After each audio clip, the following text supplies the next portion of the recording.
Hello people, అందరు ఎలా ఉన్నారు? నేనైతే చాలా బాగున్నాను. చాలా రోజు నుంచి వీడియో చేద్దాం అనుకుంటున్నా కానీ అంటే ఏం చెప్పాలి, ఎలా చెప్పాలి అనేది అయితే ఒక ఐడియా లేదనమాట. అందుకని ఫైనల్గా ఈరోజు అయితే వీడియో తీస్తున్నా. ఎందుకు ఈ వీడియో దేని గురించి అనుకుంటున్నారా? ఇది వచ్చేసి నాకు ట్రిప్లెట్స్ అనమాట. ట్రిప్లెట్స్ అంటే నా ప్రెగ్నెన్సీ అంతా ఎలా జరిగింది, కన్సీవ్ అయిన తర్వాత నుంచి కన్సీవ్ అయినప్పుడు నేను ఎలా ఫీల్ అయ్యాను, ఎన్ని మంత్స్కి డెలివరీ అయింది, అన్నీ అయితే ఏం ఫుడ్ తీసుకున్నాను, ఇవన్నీ అయితే వీడియోలో ఉంటాయి. ఒకవేళ ఈ వీడియో లెంత్ ఎక్కువ అవుతుంది అనుకుంటే మాత్రం పార్ట్ 2 కూడా ఉంటుంది. ఇది మీకు యూస్ఫుల్ అవుతుందని అయితే వీడియో తీస్తున్నాను, అలానే సపోర్ట్ చేస్తారని కూడా అనుకుంటున్నాను. ఓకే, మనమైతే ఇంక వీడియో స్టార్ట్ చేసేద్దామా? ఫస్ట్ వచ్చేసి నాకు ట్రిప్లెట్స్ అని చెప్పినప్పుడు నేను సెకండ్ ఒపీనియన్కి కూడా వెళ్ళాను. సెకండ్ ఒపీనియన్కి అంటే ట్రిప్లెట్స్ అని చెప్పినప్పుడు కొన్ని డేస్కి 4th మంత్ స్టార్ట్ అయినప్పటి నుంచి ఇంకా కొంచెం ఎక్కువ జాగ్రత్త ఉండమన్నారు. అంటే అప్పటికే ఫుల్ బెడ్ రెస్ట్ ఉండే నేను. అయినా కానీ సెకండ్ ఒపీనియన్కి వెళ్ళిన దగ్గరే ఇంకా నేను కంటిన్యూ అయ్యాను అనమాట హాస్పిటల్లో. మొత్తం ఇంకా చెకప్ కానీ ఇంకా డెలివరీ అన్నీ ఇంకా అక్కడే అనమాట. ఒంగోలులో కేవీ నర్సింగ్ హోమ్ అనమాట. చాలా బాగా ట్రీట్ చేస్తారు మేడము, చాలా సపోర్ట్ చేస్తారు కూడా. ఏదన్నా హెల్త్ అంటే నాకు ట్రిప్లెట్స్ అని తెలిసి వెళ్ళినప్పుడు ఇంకొంచెం ఎక్కువ కేర్ తీసుకున్నారని. అంటే ఇప్పుడు సింగిల్ బేబీకి, ట్విన్స్కి ఇట్లా ఒక్కొక్కరిది ఒక్కొక్క లాగా ఉంటుంది కదా, ఒక్కొక్కరికి కొంచెం డిఫరెంట్గా ఉంటుంది హెల్త్ ఇష్యూస్ ఇలాగా. కానీ ట్రిప్లెట్స్ అన్నప్పుడు ఎక్కువ స్ట్రెయిన్ అవ్వకుండా మేడం కూడా చాలా బాగా ట్రీట్ చేశారనమాట. అయితే నేను సెకండ్ ఒపీనియన్కి వెళ్ళింది 3rd మంత్ ఎండింగ్కి. సెకండ్ ఒపీనియన్కి వెళ్ళాను, చాలా బాగా చూసుకున్నారు మేడం. అయితే మేడం సజెస్ట్ చేశారు కానీ నాకు ఇష్టం అవ్వలేదు రిడక్షన్కి వెళ్ళడం, బేబీ హెల్తీగా ఉంది అనేసి. అయితే మేడం అన్నారు, నువ్వు అలాగని హోప్ పెట్టుకోవద్దు డెలివరీ అయ్యే వరకు కూడా అని చెప్పారు. సరే అనేసి ఇప్పుడు ట్రిప్లెట్స్ అనేసి అయితే అత్యాశ అని అట్లా కూడా కాదు, కానీ నార్మల్ హోప్ అయితే పెట్టుకోలేదు. లాస్ట్ వరకు సేఫ్ డెలివరీ అయ్యి హెల్త్ బాగుండి బేబీ అంతా బాగుంటే చాలు అనుకున్నాను లాస్ట్ వరకు. అలానే మేడం కూడా అలానే సపోర్ట్ చేయటం వల్ల కొంచెం ధైర్యం వచ్చేసి, అంటే ఇంకా ధైర్యం చేసి ఉంచుకున్నప్పుడు అది పాజిటివ్ అయినా నెగిటివ్ అయినా మనమే చూసుకోవాలి, అట్లా ఒకరి మీద ఉండకూడదు. రిడక్షన్ సజెస్ట్ చేశారు, నేను వద్దనుకున్నాను అంతే. తర్వాత 3rd మంత్ వరకు 4th మంత్ నుంచి ఫుల్ అంటే లైక్ వామిటింగ్స్ కానీ, కళ్ళు తిరగడం, కండరాలు పట్టుకోవడం, ఇట్లా అంతా చాలా ఉన్నాయి. అంటే డెలివరీ అయిన తర్వాత కూడా ఈ ఫేస్ చేశాను నేను. మేడం ముందే చెప్పారు సైడ్ ఎఫెక్ట్స్ అయితే ఉంటాయి, అట్లా రెడీ ఉంటేనే నువ్వు కంటిన్యూ అవ్వు ట్రిప్లెట్స్తో, లేదంటే కొంచెం రిడక్షన్కి వెళ్ళటం బెటరు ఒక బేబీనన్నా అనేసి. అంటే మన మంచి కోసమే కదా వాళ్ళు సజెస్ట్ చేసేది, కానీ హెల్తీ బేబీని ఎందుకు మనం అలా చేయాలి అనేసి అయితే నేను వెళ్ళలేదు రిడక్షన్కి. ఏదైతే అయిందనే ఉంచుకున్నాను అనమాట, ధైర్యం చేసి నమ్మకంతో. రిడక్షన్ అయితే చేయించుకోలేదు. సెకండ్ వచ్చేసి ట్రిప్లెట్స్ అని తెలిసిన తర్వాత అందరు షాక్. ముందు హ్యాపీనెస్ కంటే ముందు నేనే షాక్ అయ్యాను ట్రిప్లెట్స్ అని తెలిసినప్పుడు. అదేంటి నా ట్రిప్లెట్స్ ఏంటా అనేసి.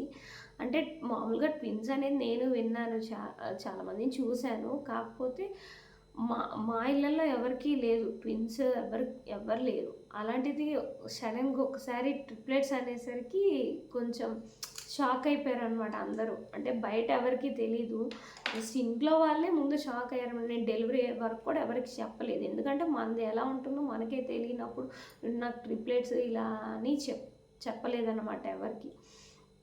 కానీ ఒక హోప్ అయితే ఉంది, అంటే ఏం కాదు అంతా మంచిగా జరుగుతుంది అనే హోప్ అయితే ఉంది. అందుకే ఇంకా చెప్పాను అనమాట. ఇంట్లో వాళ్ళు కానీ ఎందుకు రిస్క్ తీసుకోవడం, రిడక్షన్కి వెళ్ళొచ్చు కదా అన్నారు, కానీ ఏమో నాకు ఆ టైంలో నాకు వద్దు అనిపించింది, నేను వెళ్ళలేదు.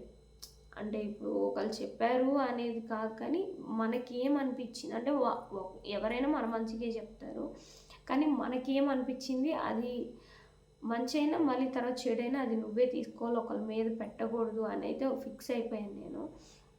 అందుకే ఏ ఏదున్నా గానీ నేనే ఫేస్ చేస్తాననే జెప్పాను. అలానే అందరు షాకు. అలానే హ్యాపీ గూడా ఉన్నారు అందరూ. ప్రెగ్నెన్సీ, కన్సీవ్ అండ్ ట్రిప్లెట్స్ అనేసి హ్యాపీగా ఉన్నారు. కాకపోతే వాళ్ళకేంటంటే నా హెల్త్ గురించి కొంచెం ఉంది. టెన్షన్ అయితే ఉంది కొంచెం. సరే అనేసి ఒప్పుకున్నారు. అంతా అయిపోయింది. నార్మల్ అంటే బానే చూసుకున్నారు. హ్యాపీ అందరూ. షాకు అన్నీ వాళ్ళకు కూడా నాకులాగే మిక్స్డ్ ఫీలింగ్స్ అనమాట.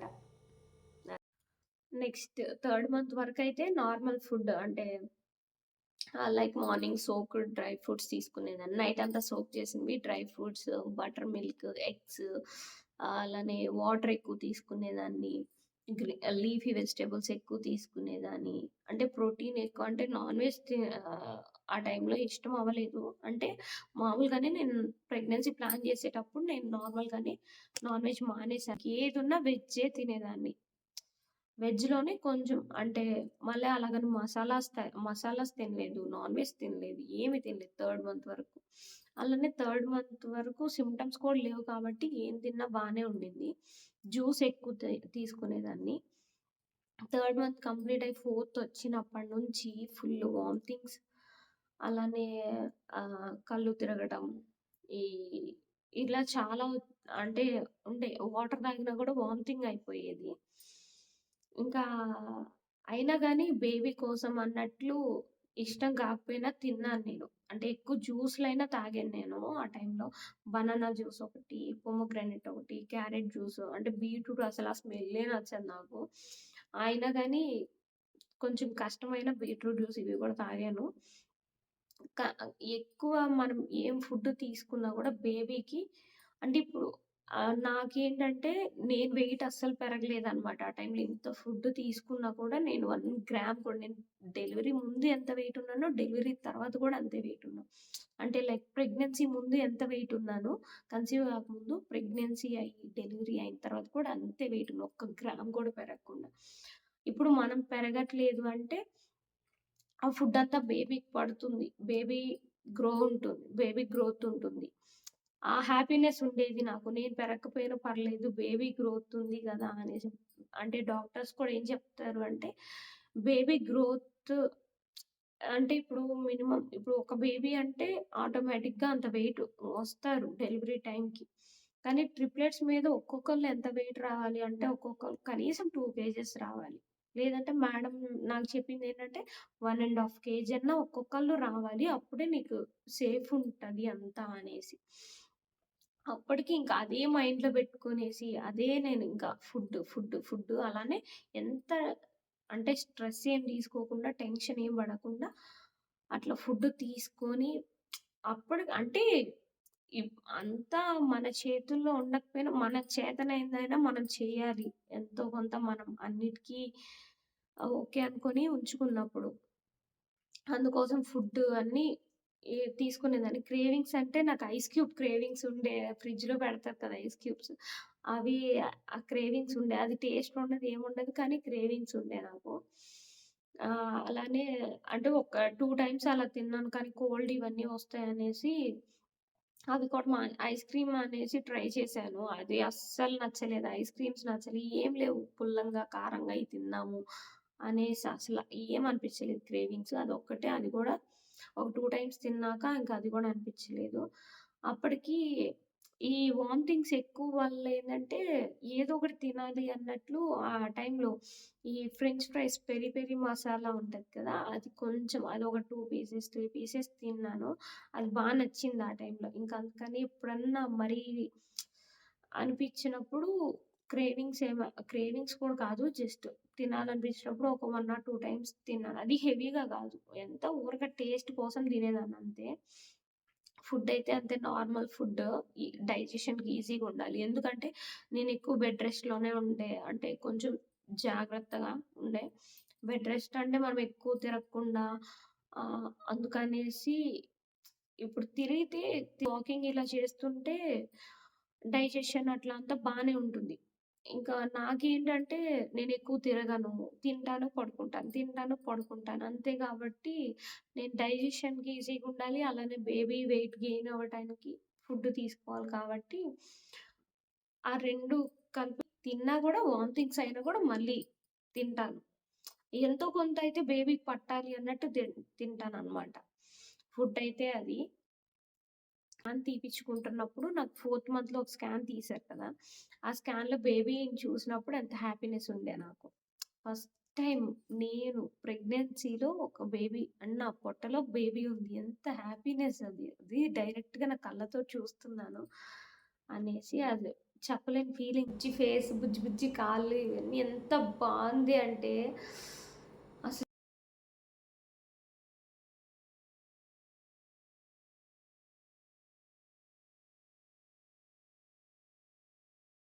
అన్నమాట. అలానే స్కాన్ తీసినప్పుడు బయటకొచ్చి నేను బేబీని చూసాను, నేను బేబీని చూసాను ఎంత హ్యాపీనెస్. అంటే ఇప్పుడు నేను ఏదన్నా కొంచెం ఏదో ఒక టైంలో డల్‌గున్నా గూడా నాకు అదే ఉండేది మైండ్‌లో. బేబీ ఉంది.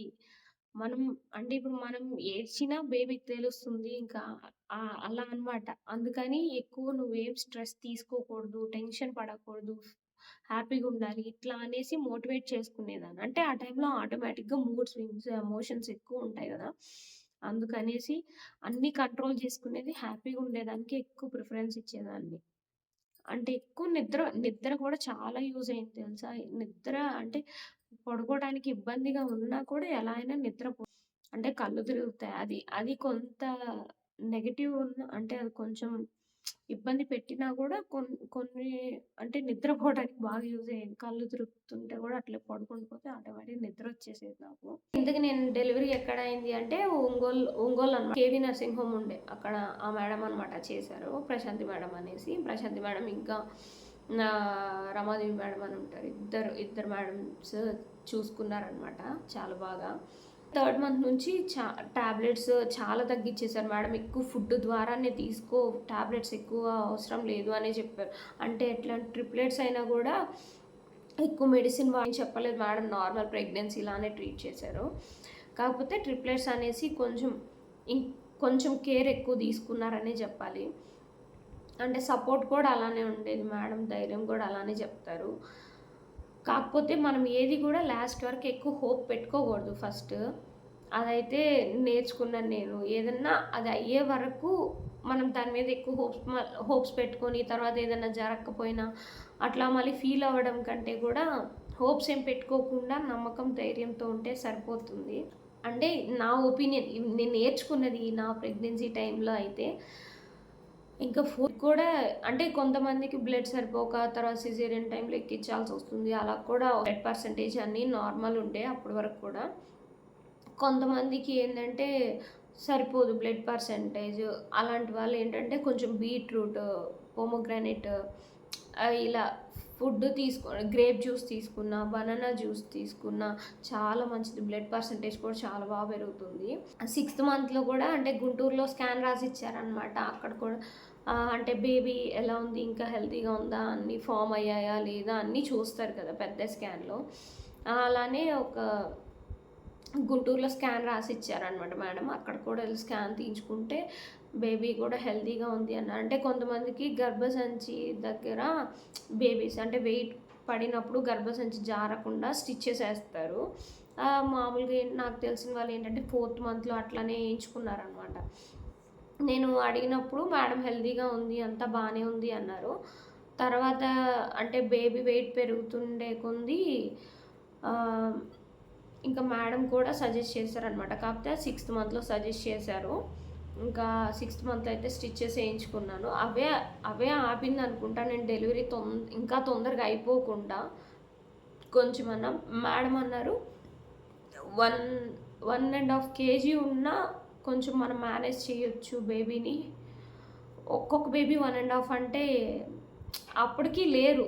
మేడం ఏంటంటే 1½ ఉంటే ఆహ్, ఛాన్సెస్ ఎక్కువుంటాయి బేబీ సర్వైవ్ అవ్వటానికి కూడా అనేసి అన్నారనమాట. కాకపోతే ఆ బేబీ అంత వెయిట్ గెయిన్ అయిందా లేదా అనేది అంటే అది ఒక టెన్షన్ ఉండే నాకు. ఇంతకీ నాకు ఎన్ని మంత్స్‌కి అంటే ఎన్ని వీక్స్‌కి డెలివరీ అయిందంటే 32 వీక్స్ డెలివరీ అయింది. పెయిన్స్ కూడా ఏం లేదనమాట. పెయిన్స్ లేదు. నార్మల్ అంటే ఉమ్మనీరు ఉంటుంది కదా! ఆ ఉమ్మనీరు పోవడం స్టార్ట్ అయింది ఎర్లీ మార్నింగ్ 3కి అలాగా. అంటే నాకు ఫస్ట్ టైమ్ కదా ఇవన్నీ ఎక్స్‌పీరియన్స్ చేయడం. నాకేం అర్థం కాలేదు. అంటే జాన్వరి న్యూ ఇయర్ అయిపోయిన నెక్స్ట్ డేనే నేను నార్మల్‌గానే నాకు అది చెప్పాను కదా! అతి జాగ్రత్త అనేసి కొంచెం టెన్షన్ అంటే ఇప్పుడు బేబీ ప్లేస్ సరిపోక మూవ్‌మెంట్ ఉండదు కదా! అంటే కదలకపోయినా సరే ఆహ్, నాకు టెన్షన్ వచ్చేదనమాట. గట్లే ఏ టైం అని చూసుకోకుండా హాస్పిటల్‌కెళ్ళిపోయేదాన్ని. మేడం చెక్ చేసి చెప్పేవాళ్ళు మూవ్‌మెంట్స్ అంటే హార్ట్ బీట్ అన్నీ వినిపించేవాళ్ళనమాట. ఆ మేడం అంత సపోర్ట్ చేయబట్టే నేను ఇంకా ధైర్యంగా ఉన్నాను అనుకోవాలి చాలా. అంటే కానీ ఎర్లీ మార్నింగ్ 3కి అయితే మేడం ఆ టైంలో కూడా రెస్పాండ్ అయ్యేసి వచ్చారనమాట. 6కి స్టార్ట్ చేస్తే 8 కల్లా డెలివరీ అయిపోయింది. ఇంతకీ నాది సి సెక్షనా? నార్మలా? అని అనుకుంటారు కదా!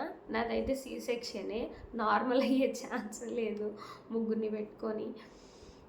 అంటే కొంతమందికి అవుతుంది. నార్మల్ డెలివరీ అయ్యే వాళ్ళు కూడా ఉంటారు కానీ, నాకు అప్పటికే అంటే పెయిన్స్ ఇవ్వలేదు. మా బంగారు తల్లులు కదా! అందుకే ఇప్పటికే చాలా అంటే అసలు నిద్రపోవడానికి కూడా ఎంత కష్టంగా ఉండేదంటే, సిక్స్త్ మంత్ స్టార్ట్ అయినప్పటి నుంచి అటు తిరగలేను, ఇటు తిరగలేను, కూర్చోలేను, నుంచోలేను, బ్యాక్ పెయిన్ ఇవన్నీ ఎన్ని ప్రాబ్లమ్స్ వచ్చాయంటే, ప్రాబ్లమ్ అని కాదు ఎక్కువ తినలేను. అంటే సిక్స్త్ మంత్ వరకు full vomitings, sixth month ending వరకు వామిటింగ్స్ ఇదే సరిపోయింది కదా నాకు. తర్వాత తినా కరెక్ట్ తినొచ్చు ఇంకా అనుకునే టైము వామిటింగ్స్ అవన్నీ తగ్గాయి అనుకోని తినే టైంకి ఇది బేబీ బంప్ వచ్చేసింది కదా! దానివల్ల ఏంటంటే ఎక్కువ కొంచెం తిన్నా హెవీ అయిపోయేది. కొంచెం ఏదైనా జ్యూస్ తీసుకున్నా హెవీ అయిపోయేది. అంటే తిన్న వెంటనే అట్లా కూర్చొని పడుకోవడం గూడా మంచిది కాదు కదా! కొంచెం నడుద్దామన్నా అవ్వేది కాదనమాట. చాలా మందికైతే నాకసలు నేను ప్రెగ్నెంట్ ఉన్నానా? లేనా? అని కూడా తెలీదు. అంటే అంత అంటే సన్నగా ఉండే వాళ్ళకి పొట్ట ఎక్కువ కనిపిచ్చదు. దాని మీద ఏందంటే నేను ఇంకా చాలా లూజ్ క్లాత్స్ వేసుకునేదాన్ని కంఫర్ట్ కోసం. అందుకనేసి చాలా మందికి అసలు ప్రెగ్నెంట్ అని కూడా తెలీదు. మామూలుగానే నేను ఎక్కువ కనిపించను. 32 వీక్స్ కదా! 33 వీక్స్ అట్లా డెలివరీ అంటే మరీ నేను 9థ్ మంత్ కంప్లీట్ అయ్యే వరకు అట్లా కూడా ఏం చెప్పరు. అంటే నేను అంటే నాకు హోప్ లేదు 9 మంత్స్ వరకు 9 మంత్స్ కంప్లీట్ అయ్యే వరకు డెలివరీ అవ్వకుండా ఉంటుందా అనేసి. ఇంకా అప్పటి వరకు ఉన్నారంటే గ్రేట్ అనే చెప్పాలి. మా పిల్లలు అడ్జస్ట్ అయ్యారు కాబట్టి. కానీ పెయిన్స్ ఏం లేకుండా జస్ట్ ఉమ్మనీరు పోతా ఉంటే ఇంకా వెంటనే మేడం రెస్పాండ్ అయ్యేసి ఆపరేషన్ అయితే చేశారు. నాకైతే ఆపరేషన్ చేసిన వెంటనే కూడా వీళ్ళు బేబీస్‌ని చూడలేదు. అంటే వీళ్ళు ఎంత వెయిట్‌తో పుట్టారంటే మామూలుగా ఒక్కొక్కళ్ళు 1½ కేజీ కూడా లేరు. ముగ్గురు. డెలివరీ అయిన తర్వాత వీళ్ళు హాస్పిటల్‌లో ఉన్నారా? ఎన్ని డేస్ ఉన్నారు హాస్పిటల్‌లో? వీళ్ళ వెయిట్ ఎన్ని రోజులకు పెరిగింది? ఏం ఫుడ్ తీసుకున్నారు? ఇదంతా అయితే నేను నెక్స్ట్ వీడియోలో అయితే చేస్తాను. ఇప్పటికే చాలా లెంత్ అయిపోయింది వీడియో కూడా.